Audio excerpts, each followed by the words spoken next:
Hello every folks, and good morning! Welcome to another edition of Know Your Unit. Today we talk about the Golem, the Rock Boy, the Area Denial Absolute Specialist. So technically speaking, the Knight is the Area Denial Specialist, but this is like the extra large Area Denial Specialist. But these guys actually have more going on with them than I originally thought, so let's go ahead and get into that here. So first and foremost, their skill list isn't exactly the craziest thing in the world. You start off with your pincers, you got your steadfast on there, you got your rampant auras, you got your resist petrifies and resist charms, you got your cruelest cut, which is essentially like a diagonal punch that stuns. You got granite fist, which will typically do a bit more than cruelest cut, but it doesn't have that stun effect on there. Heaven's Tear, which is essentially going to be like a neutral Dragon Breath move, and then Raven Eye, which is kind of like Maelstrom from the Octopus, except again neutral. They've got Rampart Shadow, Gorgon Lock, Dash, and Broaden Force, which allows for multiplying your Rampart Aura. Now, a couple of interesting things on these. First of all, they actually changed a little bit since the PSP version, namely that their abilities are no longer tied into Earth, they are neutral now, meaning that they don't have to run Earth in order to get extra power off of these. Physical up or crit cards will actually do a pretty decent job of multiplying their damage significantly. The thing is, they're pretty darn durable. They've got some of the highest vitality that there is, and while their resistance is definitely lacking, generally speaking, when it comes to this as a weakness, it's not as sharp as it used to be. So, for example, their lack of resistance back in other versions throughout the whole series basically meant that they went from, well, essentially plinking off and taking ones to just kind of losing half their health bar to a single wizard, primarily due to the fact that, they didn't really have anything beyond their vitality protecting them.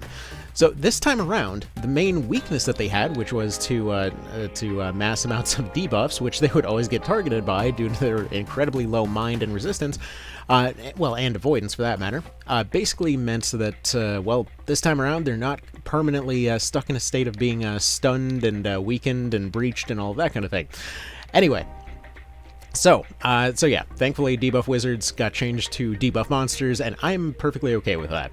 So, what we've got here is a unit that's primarily your very wide area denial specialist. Nobody can deny movement like they can. For example, the combination of Rampart Aura 2, Gorgon Lock, Broaden Force, and Rampart Shadow means that they can essentially have a rank 3 of Rampart Aura and drop that just about anywhere. Now, rank 4 no longer exists, but honestly, it is way more than enough, even with just rank 3. You can entirely just build an entire bar for area denial, and they'll do that job amazingly. Now, their punching abilities, are actually pretty decently powerful in the right circumstances. See, the monster units are a little bit different this time around, in that their basic attacks, well, I guess not necessarily different as much as the context around them is different, but the attacks that they do function the same way that unarmed attacks do, namely that you're typically going to see a case where they're either doing a lot or nothing. However, their actual punching abilities and stuff like that will function like all other abilities, meaning that while their rocks, for example, would be great against squishies or breach targets, or their punches would be doing sort of okay damage against, most things, at least to a minimal degree, something like a Cruelest Cut or Heaven's Tear will, generally speaking, be the thing that you want to attack with. So going down their list, remember that armor on the enemy side works just fine. It's only yourself that has universal armor when it comes to resistance types. So when it's saying things like a slashing punch here, generally speaking, this will be resisted a little bit more than something like a Granite Fist, so you'll usually see a little bit more out of Granite's Fist, but Cruelest Cut has a way for you to punch and stun when attacking diagonally. You can kind of think of these guys as a very, very chunky pawn that's been working out, because primarily you want to be attacking diagonally if you're using their punch moves. However, if you want them to run a little bit more solo, or just run with a bit more push behind them, you may want to go for a Heaven's Tear or Raven's Eye. Heaven's Tear essentially works like a Dragon Breath move, except that it's neutral, and then Raven's Eye is going to give you something similar to the Octopus's Maelstrom, where it's just a big ol' AoE splash around them, where they just spin and punch things nearby. But again, is going to be neutral. This is actually a little bit different because these used to be an Earth element thing back in PSP. This time around, though, again, they're neutral. They can run whatever element you need them to run, meaning that you can actually get some pretty solid returns going and running these guys simply on AI with different elements. It's definitely something to consider. Now, in terms of the different types of golems, just to cover this real quick, generally speaking, you're just looking at a straight upgrade when it comes to these guys. However, I remember back in PSP, they used to have a function where essentially one was good against Crush, one was good against Slash, one was good against Piercing. I can't really tell you whether or not that still applies or not. Nobody's given me that information as far as any data mines or anything, but it's certainly possible that it's still around. You still see all three versions of them still around, and statistically there really isn't a massive difference between them. There's still technically a straight line as far as these upgrades go, but there is certainly a possibility that they're able to resist certain damage types differently between them. Alright, so let's talk about a couple builds that were actually pretty fun to mess around with here. So Rampart Aura, Broadened Force, Rampart Shadow, and Raven Eye. This kind of works, but it's pretty kind of MP dependent. Now, when you start going into Palace of the Dead and you start getting glass pumpkins every 5 seconds, then yeah, this actually becomes something that you can just easily power through a annoying fight by just popping a glass pumpkin or other MP item, and essentially just charging in with your Broadened Force and your Rampart Shadow, dropping Raven Eyes in the middle. You can literally just charge your Golem forward and hold off an entire area with just Rampart Shadows alone. Now, they don't necessarily last very long. It's typically around 3 rounds. But if you're running something like this, it actually can work pretty darn well. I've tested this out on a few maps in Palace of the Dead, and it was pretty handy.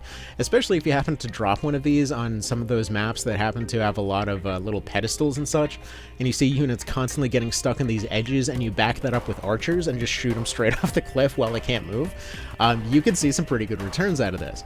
So I gotta say, I've been a little bit too mean to these rock guys. They're actually pretty darn fun.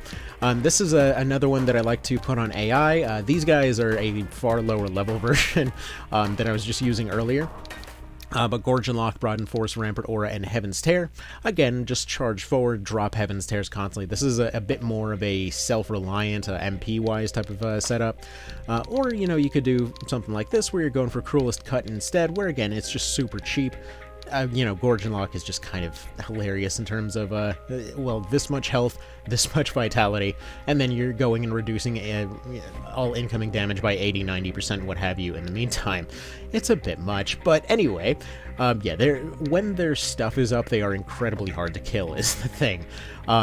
But pick up one skill card, charge something like this forward, just spam Cruelest Cuts, get all of your stun punches going, and this is actually a great little close range kind of support tank, as it were. Has a good way to support areas nearby, is great at attacking on diagonals. Again, just think of them as a buff pawn for all intents and purposes. It works really, really darn well. So yeah, I gotta say, it was definitely way too hard on these guys. I've really been finding them super useful. Like, okay, look at it like this. Let's say you're in the Georges fight, right? That's one that a lot of folks have a lot of difficulty with, for good reason. You essentially have a tight bridge with, well, lots of units that are going to be spamming heavy AoEs on the other side, and realistically, most of the time you're getting punished pretty hard. But then, let's say you go for something like this. You've got your Rampart Aura. The standard Rampart Aura is going to be enough to cover it. You send one Golem forward, and this is basically what I did last time. You send one Golem forward. Let's say you go for a Heaven's Tear on there. You just have them block off that little stairway. Use pick up a skill card along the way by breaking one of the statues. Then suddenly you have a consistently reliable way to go forward, constantly have your Gorgon Lock on, have their Steadfast so they can't get knocked off, and then they just spam Heaven's Tear while blocking the entire map with their thick abs. It's hilarious how well that works. Hell, you could even replace this with something like a Granite's Fist or Cruelest Cut if you just want to be extra annoying with it. Anyway. So yeah, they're great for that kind of thing. Honestly, in many cases, I would say it probably makes more sense to just double down on their vitality than trying to go for their resistance, because realistically, no amount of resistance rings is going to overcome the fact that, you know, their resistance is like 80 frickin' points below everything else. But again, typically speaking, they've got the bulk to be able to take those kinds of hits anyway, because of the fact that, again, spells are not doing like a sort of tank round effect where they get past armor and they explode. In this particular case, it's more of a case where typically it's going to be your level that's resisting a lot of the incoming spell damage and stuff, so you can definitely get away with something like building for vitality instead. Additionally, just going for raw strength is always a good option for them too, because obviously it's going to make the rest of their punches better. And if you want to be extra fun with it, you could always just make them warp, which, you know, obviously Jacko is going to have to do. Oh, okay, so regular rock golems, not super fancy, but they are effective at what they do. Definitely was way too hard on these guys. Let's talk about pumpkin golems for a second. Say hello to Mr. Squash Thrust. So this is easily one of my favorite units right now. So pumpkin golems are something that a lot of folks will end up missing because, again, they're classed as golems, not as you know, fairies or what have you. But they can become a lot of different things. They can become berserkers, they can become familiars, they can become songstresses later on when you unlock it.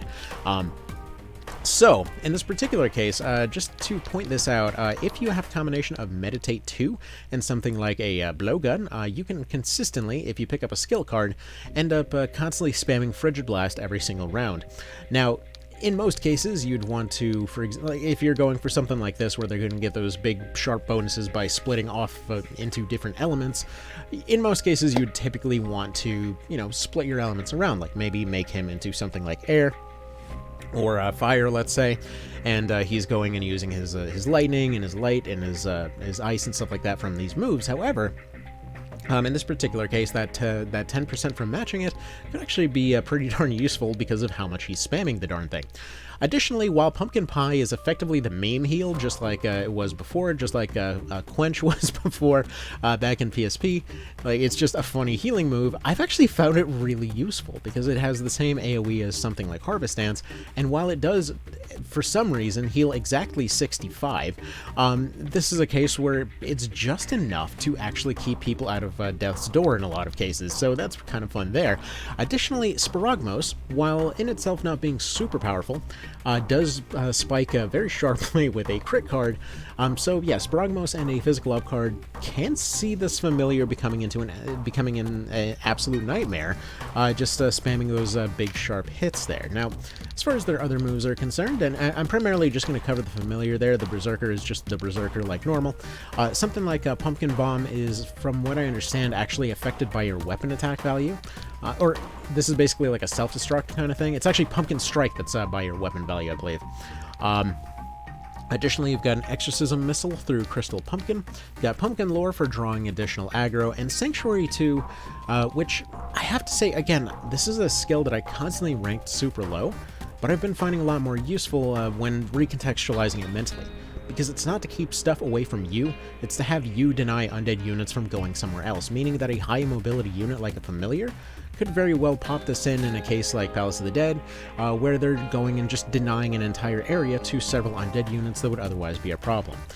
So it does allow them to be a sort of cork to block off an entire area, because this does go fairly wide. Alright, so that being said, in terms of their spell access, they got the standard missiles, and additionally they have the full complement of debuffs here. Personally, I like running Spell Charge on them because they can just kind of snipe some MP wherever it's needed. It can be potentially very busted as far as that goes. They usually don't have enough MP to really keep something like Heal reliably running, but it's not the end of the world to have something like Boon of Swiftness on there. Again, they can go ahead and eat one of their friends in order to get more MP, though realistically in most cases I find it more cozy to have them run Caldia for that additional just kind of charm action to give them a second chance at Meditate, and then additionally use something like a Wart Dart just to cause chaos in the meantime. So they're pretty much the optimal trickster unit for all intents and purposes, but yeah. So that's kind of the overview here on Golems. Definitely give them a shot. They're a lot easier to get a hold of than many other recruits, just due to the fact that they tend to already be in the front. They tend to be fairly bulky. They usually will already just kind of have fairly low loyalty because it's a frickin' rock. It's not going to be your friend. But you can go ahead and make it your friend, you know? So alright, that is about that. Y'all have yourselves a good one. Give these rock guys a try. I'll see you next time.